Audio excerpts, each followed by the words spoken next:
Right, well, good afternoon everyone and welcome back to the Darts with Jack podcast. It is your number one podcast for all things darts. Now, we didn't have an episode last week as I felt we didn't have much to talk about after there was no Pro Tours due to the UK Open starting. We've now had the UK Open. We have now had the 2 nights of the Premier League. We've got the first Euro Tour this weekend, so it's going to be a long episode. So strap in for that. Now, if you're reading this in about 12 hours after it's been released, please head over to my Instagram and click the box and give me some challenges for my next YouTube video, which hopefully will be out next weekend. So, yes, now, also what I was going to say, I've made a link tree, which is in my Twitter bio. I'm also going to link it in the description below as well, which just makes it slightly easier for people to find all of my links in one place. Also, I'm looking for people maybe to appear as guests on the podcast in the future. So if you would like to be a guest, please can you email me instead of DMs? It's just a much easier way of communication for me, as my DMs are quite busy at the moment because I've been messaging players asking for challenges, and also my email means I can file them away. So my email is dartswithjackyt@outlook.com, and I'll also put that in the description for you. Right, so let's get into my first segment of the video, which is going to be the look ahead to the European Tour in Belgium this weekend. Let's go. Right, so it is the 2024 Belgian Darts Open. Obviously, it is in Belgium, and it is the 3-day tournament, obviously, and this is on PDC TV through the UK. Obviously, they count towards the PDC Order of Merit, the Pro Tour Order of Merit, and the European Tour Order of Merit. So, the European Tour events feature 48 players made up of PDC, Tour card holders, associate member qualifiers, and host nation qualifiers. This may have changed actually recently, so I do apologise if my information on that is not correct. Right, so let's look at the draw and schedule. The European Tour is in the Oktoberhallen in Wiese. I'm really sorry if I've pronounced that wrong. And a £30,000 top prize for the winner, and it's the first Euro Tour of the year. The big news, it is Luke Littler's debut on the Euro Tour, and the draw is it's a very nice draw. So, today, it's just been the first session, it's about to be the second session, and Joe Cullen plays in half an hour at the time of recording, so I'm hoping I can get this out. Van Peer beat Daniel Klose 6-3, Joyce beat Gilding 6-3, Venig beat Van Put, who's the youngest ever European Tour player, 6-3, Ottomena beat Gurney 6-0, Woodhouse beat Hurrell 6-3, Dolan beat Studoba, I'm really sorry if I pronounced that wrong, 6-2, and Doby beat Grabovac, once again, a Croatian name, I'm really sorry if I pronounced that wrong, 6-3. And Harrison beat Van Veen 6-1, so that's a massive shock for Jean Van Veen. Couple of things to point out is that Luke Woodhouse is on incredible form this Pro Tour and this darting season so far, and I really think it could be a massive breakthrough in his career, hopefully reaching some TV quarterfinals. So tonight we have Tedeka versus Landman, Schindler versus Cullen. Come on, Joe Cullen. You guys know how much I love Joe Cullen. Caron versus Clemens, Littler versus De Souza, Wright versus De Vos, Wade versus Van Barneveld, Vandenberg versus Stephen Bunting, and Aspinall versus Veenstra. So, if I take a look at the draw, so the seeds, Chisnell will play Ryan Joyce, Petresco will play Woodhouse, Van Veen will beat the winner of Wright De Vos, Van Gerwen, will play Wright De Vos. Clayton, who won out of Van Peer and Closer? I have just forgot. That was Van Peer, so he'll play Van Peer. Dolan Hetter, Littler or De Souza versus Ratajski. Van Dijdenbode versus Schindler or Cullen.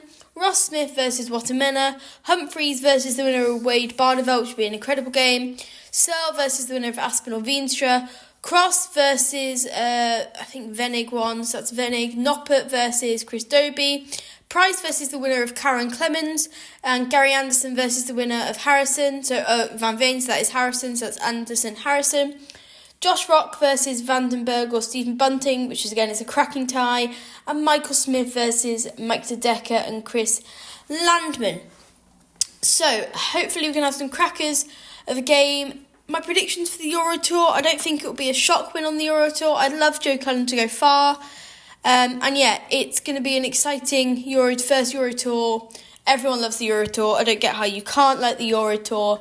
It's an incredible opportunity for all the players, although they have shortened all the qualifying things, and I think they have added some more prize money, but it's still, I think everyone's still a bit controversial over the actual Euro Tour. It in itself and how to qualify for it is obviously, I think it was a lot easier to qualify for last year. Right, we are now going to talk about yesterday's Premier League. Right, let's look at yesterday. So it was the Premier League in Brighton last night, and the games. Luke Humphries beat Goen Price 6-2. Humphries was just playing amazingly last night. Humphries actually averaged 105.5, but only throwing 3 180s, which is unlike Humphries. Rob Cross, after now he's finally found his pants after moving house, has won 6-2 against Michael van Goen, who's been on the poor form after losing to Mensel Suljovic, but I'll touch on that later. Luke Littler beat Aspinall 6-3, and that Littler was not playing well, but he still got through, and Smith beat Wright after Wright had 2 or 3 match darts in the end. Wright, obviously poor form, hasn't got a win yet. Let's hope he can get one over the next coming weeks, as no one likes to see a player in bad form. The semi-finals, Humphries beat Cross 6-3 in what was a great game. Again, obviously, the averages in this game were insane. Humphries averaged 113.71 and Rob Cross averaged 108. Humphries hit 4 less 180s. You know, Rob Cross hit 6 180s, but Humphries just untouchable in that one. And in the final, Luke Humphries beat Michael Smith 6-3 with, once again, another 100-plus average, 5 180s for both of them and 100-plus average for Michael Smith. So what looked to be quite a close game. I didn't manage to watch the whole of that game. But that was night 6. Obviously, I didn't do a Premier League. I didn't do a podcast last week, so let's recap night 5 as well. I'll just do this quickly. Humphries beat Van Goen 6-3, Aspinall beat Wright 6-4, Cross beat Price 6-1, Littler beat Smith 6-2. I think, was this the night? I can't remember if this... No, actually, no, I don't think it was. I was about to say, was this the night where they maybe were both on 9 darters? But I think that was actually the week before that, so I do apologise. If it was, then great. Aspinall beat Humphries 6-5 and Cross beat Littler 6-3. And in the final, it was a win for Nathan Aspinall, winning 6-2. Aspinall averaged 95.18 and Rob Cross, I don't know what happened there, stumbled over my words, averaged 97.82. So a good game. Not the greatest final ever, but, hey-ho. Right, on to the other massive tournament, which was the, obviously it was the UK Open on the weekend. So, let's get into the recap of that. Right, it was a really exciting UK Open over the last weekend, with the winner eventually being Dimitri van den Berg picking up his second major, beating Humphries in the final. At one point, it did look like van den Berg was never going to get over the line. Calmed himself down for 35 seconds, which did actually really irritate a lot of people. I personally thought it was fine. Have you ever been in a major final? I'm sure you haven't, unless, I don't know, some incredible darts player is watching this podcast, which I doubt. But, he needed to take his time. I think it was the right thing to do, and I respect that. Now, I'm just going to look at a couple of shocks, a couple of players that stood out for me. The first one I'm going to talk about is Ashley Coleman, unluckily losing to Tim Walters in the first round. He lost 6-3 Ash, but he played incredible and Walters charged on in the last 3 legs. There was nothing he could really do, but it was really good to see him on the PDC stage. Now, if I look into the Saturday, Mensel Suljovic beating Michael Smith, Michael van Goen.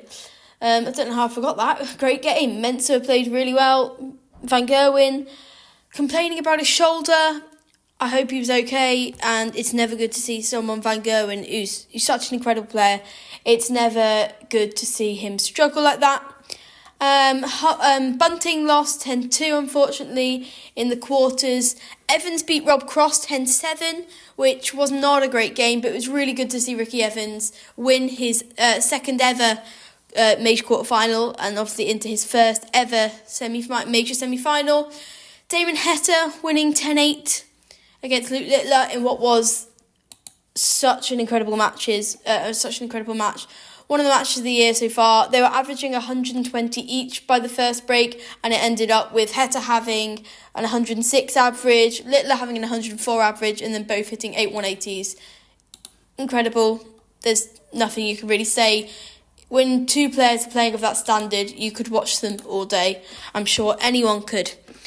Now, Vandenberg beat Lukman 10-5 in what was the end of a really good run over the UK Open for Martin Lukman. And in the semis, Vandenberg beat Heta 11-6. Humphreys beat Ricky Evans. Evans wasn't on it, but I think he was delighted to make the semi-final anyway, 11-2. And in the final, after calming himself down, surviving match darts from Luke Humphreys, Vandenberg did win 11-10. Now, I know I've just fired a lot of scores at you, so I apologise for that, but obviously I didn't do one last week, so it's good to get this out the way. Now, I don't know if there's actually much I need to talk about more. I'm going to put my link tree in the description, my email if anyone is interested in potentially being a guest on the podcast. Please follow the podcast, answer the question, and if you're watching this on YouTube, like and subscribe. It really helps support the podcast. My Instagram's been doing really well recently, so that's dartswithjack.ee, I believe. So a follow on that would be really greatly appreciated. I'm just going to check, and that username is dartswithjack.ee on Instagram, the Dartskid 180 on Twitter, and dartswithjack on YouTube. So I thank you all for watching this episode of the podcast, and I hope to see you all in the next one next week. Enjoy the European tour this weekend, and have a great darting week. Goodbye.